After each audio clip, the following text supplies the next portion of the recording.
Chapter 7 Our Next Door Neighbor. We are very fond of speculating, as we walk through a street, on the character and pursuits of the people who inhabit it, and nothing so materially assists us in these speculations as the appearance of the house doors. The various expressions of the human countenance afford a beautiful and interesting study, but there is something in the physiognomy of street door knockers almost as characteristic, and nearly as infallible. Whenever we visit a man for the first time, we contemplate the features of his knocker with the greatest curiosity, for we well know that between the man and his knocker there will inevitably be a greater or less degree of resemblance and sympathy.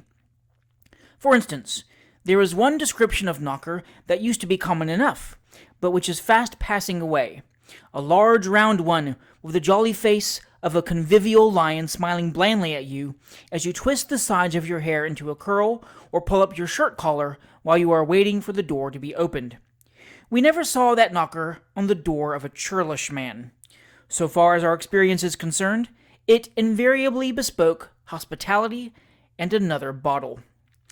No man ever saw this knocker on the door of a small attorney or bill broker. They always patronized the other lion, a heavy, ferocious-looking fellow with a countenance expressive of savage stupidity, a sort of grand master among the knockers, and a great favorite with the selfish and brutal. Then there is a little pert Egyptian knocker, with a long, thin face, a pinched-up nose, and a very sharp chin. He is most in vogue with your government office people, in light drabs and starched cravats, little, spare, priggish men who are perfectly satisfied with their own opinions and consider themselves of paramount importance. We were greatly troubled a few years ago by the innovation of a new kind of knocker without any face at all, composed of a wreath depending from a hand or small truncheon. A little trouble and attention, however, enabled us to overcome this difficulty and to reconcile the new system to our favorite theory. You will invariably find this knocker on the doors of cold and formal people, who always ask you why you don't come, and never say do. Everybody knows the brass knocker is common to suburban villas and extensive boarding schools, and having noticed this genus, we have recapitulated all the most prominent and strongly defined species. Some phrenologists affirm that the agitation of a man's brain by different passions produces corresponding developments in the form of his skull. Do not let us be understood as pushing our theory to the full length of asserting that any alteration in a man's disposition would produce a visible effect on the feature of his knocker. Our position merely is that in such a case, the magnetism which must exist between a man and his knocker would induce the man to remove and seek some knocker more congenial to his altered feelings. If you ever find a man changing his habitation without any reasonable pretext, depend upon it, that, although he may not be aware of the fact himself, it is because he and his knocker are at variance. This is a new theory, but we venture to launch it, nevertheless, as being quite as ingenious and infallible as many thousands of the learned speculations which are daily broached for public good and private fortune-making. Entertaining these feelings on the subject of knockers, it will be readily imagined with what consternation we viewed the entire removal of the knocker from the door of the house next to the one we lived in, some time ago, and the substitution of a bell. This was a calamity we had never anticipated. The bare idea of anybody being able to exist without a knocker appeared so wild and visionary that it had never for one instant entered our imagination. We sauntered moodily from the spot, and bent our steps towards Eaton Square, then just building. What was our astonishment and indignation to find that bells were fast becoming the rule, and knockers the exception. Our theory trembled beneath the shock. We hastened home, and fancying we foresaw in the swift progress of events its entire abolition, resolved from that day forward to vent our speculations on our next-door neighbor in person. The house adjoining ours on the left hand was uninhabited, and we had, therefore, plenty of leisure to observe our next-door neighbors on the other side. The house without the knocker was in the occupation of a city clerk, and there was a neatly written bill in the parlor window intimating that lodgings for a single gentleman were to be let within. It was a neat, dull little house on the shady side of the way, with new, narrow floor cloth in the passage and new, narrow stair carpets up to the first floor. The paper was new, and the paint was new, and the furniture was new, and all three, paper, paint, and furniture, bespoke the limited means of the tenant. There was a little red and black carpet in the drawing room, with a border of flooring all the way round, a few stained chairs, and a pembroke table. A pink shell was displayed on each of the little sideboards, which, with the addition of a tea tray and caddy, a few more shells on the mantelpiece, and 3 peacock's feathers tastefully arranged above them, completed the decorative furniture of the apartment. This was the room destined for the reception of the single gentleman during the day, and a little back room on the same floor was assigned as his sleeping apartment by night. The bill had not been long in the window when a stout, good-humored-looking gentleman of about 35 appeared as a candidate for the tenancy. Terms were soon arranged, for the bill was taken down immediately after his first visit. In a day or two, the single gentleman came in, and shortly afterwards, his real character came out. First of all, he displayed a most extraordinary partiality for sitting up till 3 or 4 o'clock in the morning, drinking whiskey and water, and smoking cigars.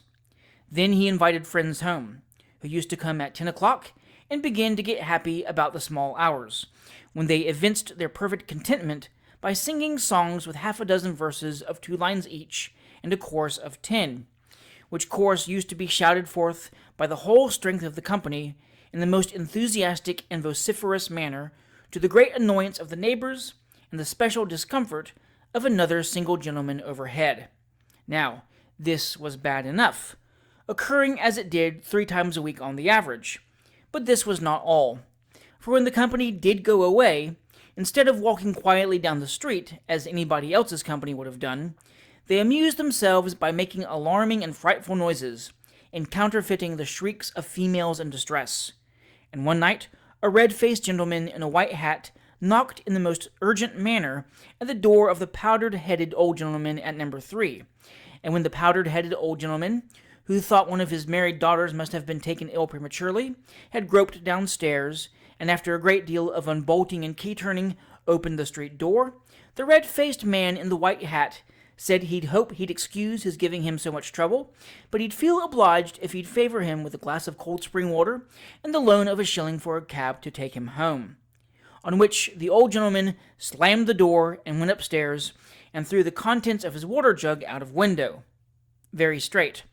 Only it went over the wrong man, and the whole street was involved in confusion. A joke's a joke, and even practical jests are very capital in their way, if you can only get the other party to see the fun of them. But the population of our street were so dull of apprehension as to be quite lost to a sense of the drollery of this proceeding, and the consequence was that our next-door neighbor was obliged to tell the single gentleman that unless he gave up entertaining his friends at home, he really must be compelled to part with him. The single gentleman received the remonstrance with great good humor, and promised from that time forward to spend his evenings at a coffee-house, a determination which afforded general and unmixed satisfaction. The next night passed off very well, everybody being delighted with the change, but on the next, the noises were renewed with greater spirit than ever. The single gentleman's friends, being unable to see him in his own house every alternate night, had come to the determination of seeing him home every night, and what with the discordant greetings of the friends at parting, and the noise created by the single gentleman in his passage upstairs, and his subsequent struggles to get his boots off, the evil was not to be borne. So, our next-door neighbor gave the single gentleman, who was a very good lodger in other respects, notice to quit, and the single gentleman went away and entertained his friends in other lodgings. The next applicant for the vacant first floor was of a very different character from the troublesome single gentleman who had just quitted it. He was a tall, thin, young gentleman with a profusion of brown hair, reddish whiskers, and very slightly developed mustaches. He wore a braided surtout with frogs behind, light gray trousers, and washed leather gloves, and had altogether a rather military appearance. So unlike the roistering single gentleman. Such insinuating manners, and such a delightful address. So seriously disposed, too. When he first came to look at the lodgings, he inquired most particularly whether he was sure to be able to get a seat in the parish church, and when he had agreed to take them, he requested to have a list of the different local charities, as he intended to subscribe his mite to the most deserving among them. Our next-door neighbor was now perfectly happy. He had got a lodger at last, of just his own way of thinking. A serious, well-disposed man, who abhorred gaiety and loved retirement. He took down the bill with a light heart, and pictured in imagination a long series of quiet Sundays, on which he and his lodger would exchange mutual civilities and Sunday papers. The serious man arrived, and his luggage was to arrive from the country next morning. He borrowed a clean shirt and a prayer book from our next-door neighbor, and retired to rest at an early hour, requesting that he might be called punctually at 10 o'clock next morning, not before, as he was much fatigued. He was called, but did not answer. He was called again, but there was no reply. Our next-door neighbor became alarmed, and burst the door open. The serious man had left the house mysteriously, carrying with him the shirt, the prayer book, a teaspoon, and the bedclothes. Whether this occurrence, coupled with the irregularities of his former lodger, gave our next-door neighbor an aversion to single gentlemen, we know not. We only know that the next bill which made its appearance in the parlor window intimated generally that there were furnished apartments to let on the first floor. The bill was soon removed. The new lodgers at first attracted our curiosity, and afterwards excited our interest. They were a young lad of 18 or 19 and his mother, a lady of about 50, or it might be less. The mother wore a widow's weeds, and the boy was also clothed in deep mourning. They were poor, very poor, for their only means of support arose from the pittance the boy earned by copying writings and translating for booksellers. They had removed from some country place and settled in London, partly because it afforded better chances of employment for the boy, and partly, perhaps, with the natural desire to leave a place where they had been in better circumstances, and where their poverty was known. They were proud under their reverses, and above revealing their wants and privations to strangers. How bitter those privations were, and how hard the boy worked to remove them, no one ever knew but themselves. Night after night, 2, 3, 4 hours after midnight, could we hear the occasional raking up of the scanty fire, or the hollow and half-stifled cough, which indicated his being still at work, and day after day could we see more plainly that nature had set that unearthly light in his plaintive face, which is the beacon of her worst disease. Actuated, we hope, by a higher feeling than mere curiosity, we contrived to establish first an acquaintance, and then a close intimacy, with the poor strangers. Our worst fears were realized. The boy was sinking fast. Through a part of the winter, and the whole of the following spring and summer, his labors were unceasingly prolonged, and the mother attempted to procure needlework, embroidery, anything for bread.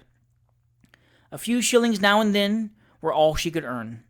The boy worked steadily on, dying by minutes, but never once giving utterance to complaint or murmur. One beautiful autumn evening, we went to pay our customary visit to the invalid. His little remaining strength had been decreasing rapidly for 2 or 3 days preceding, and he was lying on the sofa at the open window, gazing at the setting sun. His mother had been reading the Bible to him, for she closed the book as we entered, and advanced to meet us. "I was telling William," she said, "that we must manage to take him into the country somewhere, so that he may get quite well. He is not ill, you know, but he is not very strong, and has exerted himself too much lately." Poor thing! The tears that streamed through her fingers as she turned aside as if to adjust her close widow's cap too plainly showed how fruitless was the attempt to deceive herself.